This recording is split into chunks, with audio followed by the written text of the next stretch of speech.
Hi friends, நான் உங்கள் அபி. இன்றைக்கி இந்த வீடியோவில் நம்ம ரொம்பவே யூஸ்ஃபுல்லான ஒரு ரெசிபி தான் பார்க்க போகிறோம். ஆஃப்டர் ப்ரெக்னென்சி நம்மளை பேக் டு நார்மல் கொண்டு வரதுக்கு நிறைய ரெசிபிஸ் ட்ரை பண்ணுவோம். அதில் ஒன் ஆஃப் த ரெசிபி தான் இதுங்க. இது ரொம்பவே சிம்பிள் தான். வெறும் மூணு பொருள் இருந்தால் போதும். அடுப்பில் ஒரு பேன் வச்சுட்டு பேன் சூடானது கொஞ்சோண்டு தேங்காய் எண்ணெய் ஊற்றிக்கோங்க. எண்ணெய் காஞ்சதுமே அதில் நமக்கு எவ்வளோ வேணுமோ அந்தளவுக்கு கொஞ்சம் பூண்டு எடுத்து நல்லா சின்னதாக கட் பண்ணி போட்டுக்கோங்க. நான் கட் பண்ணினதை விடவே சின்னதாக கட் பண்ணிக்கோங்க. அதுக்கப்புறம் உடன்குடி கருப்பட்டி அப்படின்னு சொல்லிட்டு நம்ம கடைகள் எல்லாம் விற்பாங்க. எஸ்பெஷலி இந்த கருப்பட்டி வாங்கிக்கோங்க, நல்லாயிருக்கும். இந்த மாதிரி தான் இருக்கும். இதில் ஒரு 6-7 பீஸ் இருக்கும். நான் ஆல்ரெடி 2-3 யூஸ் பண்ணிட்டேன். 1/2 கிலோ 200 அப்படின்னு சொல்லிட்டு வாங்கியிருந்தேங்க. 1 கிலோ நமக்கு 400 கிட்ட வரும். இந்த கருப்பட்டியில் ரெண்டு இது எடுத்திருக்கேன். 2 கருப்பட்டி எடுத்துகிட்டு இந்த மாதிரி நல்லா தட்டி வச்சுருக்கிறேங்க. பூண்டு அதுக்குள்ளே இந்த சைட் பார்த்துட்டோம் அப்படின்னம்னா நல்லாவே வறுபட்டுருக்கு. அந்த ஸ்மெல் நமக்கு வரும் இல்லைங்களா, அந்த அளவுக்கு இந்த பூண்டை நல்லா வறுத்து எடுத்துக்கோங்க. இதை சாப்பிடும்போது அப்போ தான் நமக்கு ரொம்பவே நல்லாயிருக்கும். அதே சமயத்தில் இது எவ்வளோ நாள் ஆனாலும் நமக்கு நல்லா ஃப்ரெஷ்ஷாக இருக்கிற மாதிரியே இருக்கும், கெடாது. பூண்டை வறுத்ததுக்கப்புறமா அதை ஒரு பிளேட்டில் மாற்றி வச்சுக்கோங்க. அதுக்கப்புறமா அதே பேன்லேயே நம்ம தட்டி வச்சுக்கிற 2 கருப்பட்டி இருக்குது இல்லைங்களா, அதை சேர்த்துட்டு ஒரு 1/2 டம்ளர் மட்டும் தண்ணி சேர்த்துக்கோங்க.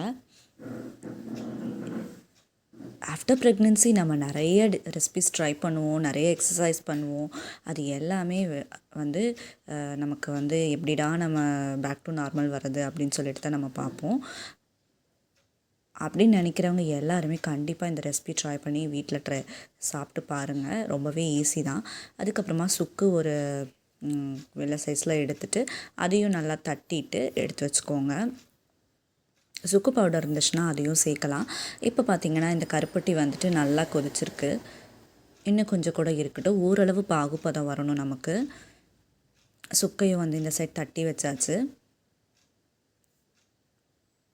இந்த அளவுக்கு நமக்கு பாகு வந்ததுக்கப்புறமா நம்ம வறுத்து வச்சுருக்கிற பூண்டு இருக்குது இல்லைங்களா, அதையும் சேர்த்துக்கலாம். சேர்த்துட்டு நல்லா மிக்ஸ் பண்ணி விடுங்க.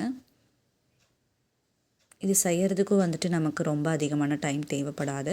டெய்லி இதுலேருந்து ஒவ்வொரு பீஸ் எடுத்து சாப்பிட்டு வந்தீங்க அப்படின்னம்னா கண்டிப்பாக நம்ம உடம்புல இருக்க தேவையில்லாத அழுக்கெல்லாம் வெளியே வந்துடும். அதுக்கப்புறமா நம்ம நுணுக்கி வச்சுருக்கிற சுக்கு பவுடரையும் சேர்த்துட்டு நல்லா மிக்ஸ் பண்ணி விடுங்க.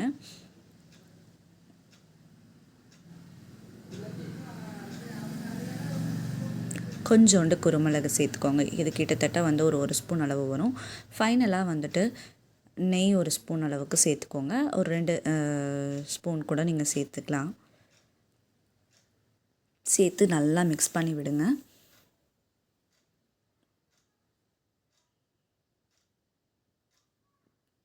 இந்த கருப்பட்டி பாகுலேயே பூண்டு நல்லா ஊறி வெந்துடும். இது ஓரளவு நல்லா கெட்டியாகிற பதம் வந்ததுக்கப்புறமா இதை அப்படியே பிளேட்டில் மாற்றிக்கலாம். இதை நம்ம உருண்டை வேணாலும் பிடிச்சி வச்சுக்கலாம், இல்லை பர்ஃபி மாதிரி கத்தியில் போட்டு பீஸ் போட்டு வேணாலும் வச்சுக்கலாம். நான் இன்றைக்கி உருண்டை பிடிக்கல. அது அப்படியே கொஞ்சம் ஆறுனதுக்கப்புறமா கட் பண்ணி ஒரு பாக்ஸில் போட்டு வச்சுருக்கேன். இதுலேருந்து டெய்லி ஒரு பீஸ் எடுத்து சாப்பிட்டு வரும்போது கண்டிப்பாக ஆஃப்டர் ப்ரெக்னென்சி இது நமக்கு ரொம்பவே ஹெல்ப்ஃபுல்லாக இருக்கும். வெயிட் லாஸ் இந்த ரெசிபி உங்கள் எல்லாத்துக்குமே ரொம்பவே யூஸ்ஃபுல்லாக இருக்கும்னு நினைக்கிறேன். செஞ்சு பார்த்துட்டு எப்படி இருக்குது அப்படிங்கிறத மறக்காமல் கமெண்ட் பண்ணுங்கள். இன்னும் ஒரு சூப்பரான வீடியோட நெக்ஸ்ட் டைம் நான் உங்களை சந்திக்கிறேன். அதுவரை இன்று இணைந்திருங்கள். நான் உங்கள் அபி.